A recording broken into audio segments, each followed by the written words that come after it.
This is the Thronmax MDrill One Pro. I hope you guys enjoyed that little bit of ASMR, and yes, I know it might seem a bit random, but it's because I'm talking about this guy today, the Mdrill One Pro, a studio condenser microphone from Thronmax that they say is perfect for gamers, streaming, podcasting, YouTubers, interviews, field recordings, and conference calls. Now, I'm going to say that I have high expectations for the sound quality because not only does this microphone go up all the way to 24-bit and 96 kilohertz, it's also priced at about 340 ringgit officially here in Malaysia, which is about 81.50 US dollars, and at that price, it's not short of competition from the likes of Razer, Blue, Audio-Technica, Samsung, Toner, and of course, Fifine. For this review though, I will be pitting it against my Samsung C01U, which is off screen right now, and that has been my microphone for many years now, and I think it's going to be really interesting to see how it compares, especially since I bought that microphone for about 58 US dollars many years ago. The audio for this video is going to be recorded using this microphone with no post-processing applied. So with that out of the way, let's get into reviewing the Thronmax MDrill One Pro. Alright, so the first thing that probably catches the eye of many people is the unique grille design of the Mdrill One Pro. While it looks cool, it's also functional, as Thronmax calls this their Vertigain sound enhancing acoustic chamber that they claim increases the sound quality by up to 10% due to their vertical design that splits up the sound waves to hit a total of 3 condenser microphones inside. There's also a pop filter behind the grille, and while it should help to reduce some amount of plosives when talking, I found that it really wasn't that effective at all. Have a listen. Peter Piper picked a peck of pickled peppers. A peck of pickled peppers Peter Piper picked. If Peter Piper picked a peck of pickled peppers, where the peck of pickled pepper picked? Yeah, anyway. What you can do though is, instead of facing the microphone head on, have it sideways off at an angle with the microphone still facing you. Still, if you do plan on going intimate with this microphone, then you probably want to install a pop filter like this that can just go over it like that. Yeah. The other thing that will probably catch your eye is the giant LCD panel up front. This is used to display both the gain and headphone monitoring volumes, so no, it's not a live peak meter or anything, but yeah, you can adjust the microphone gain and the monitoring volume just by reaching down the back and playing with the dials without having the need to look behind, and that's pretty nice. I also didn't notice any perceivable digital noise from the microphone even after setting the gain to full, and right below that is the microphone mute button that turns red when pressed.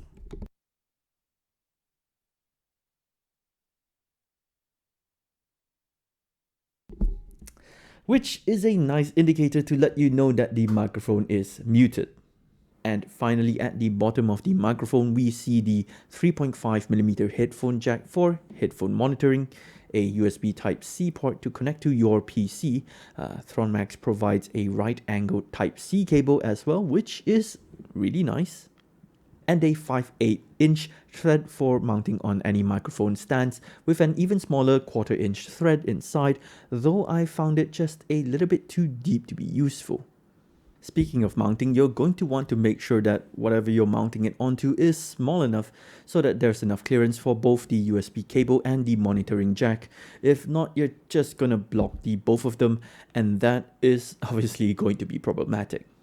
Lastly, there's a button down here that cycles between the lighting ring below the microphone. It's not exactly RGB, but there's some predefined colors that you can choose from to fit your build, or, just choose your favorite color.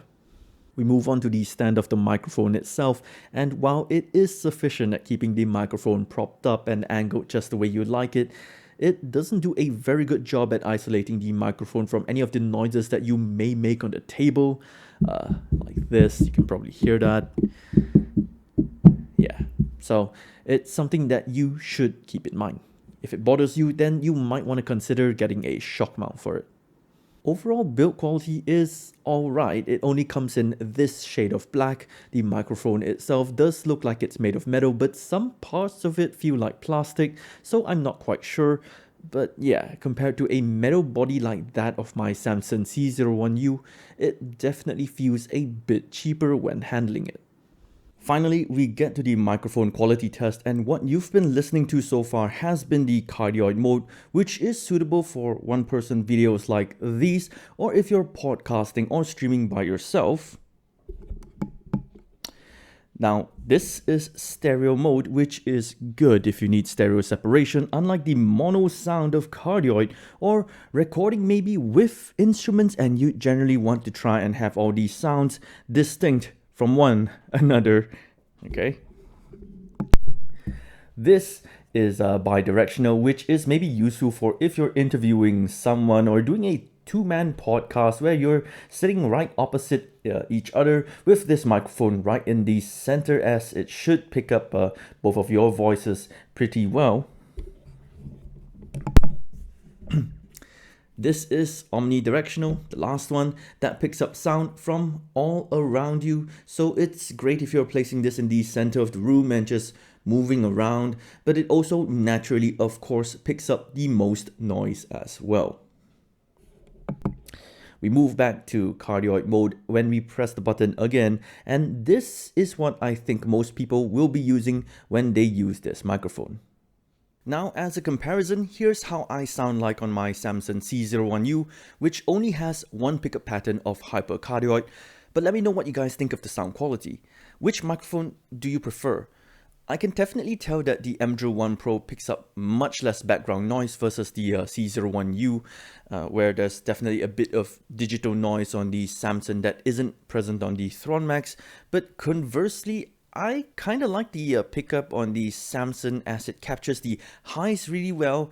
It's just that it's really lacking in those low notes, and to me the perfect microphone would be the highs of the Samson in the Mdrill One Pro. Of course, it's also nothing that can't be fixed in post with a bit of equalizers for both microphones, but that's just a bit of extra work, so yeah. Alright, so that's pretty much it for the Thronmax Mdrill One Pro. Let me know what you guys think about this microphone. For me at least, I think that the Mdrill One Pro is such an interesting microphone. Unfortunately, I can't really test it out with something more within its price category, but maybe that's something that I can do in the future.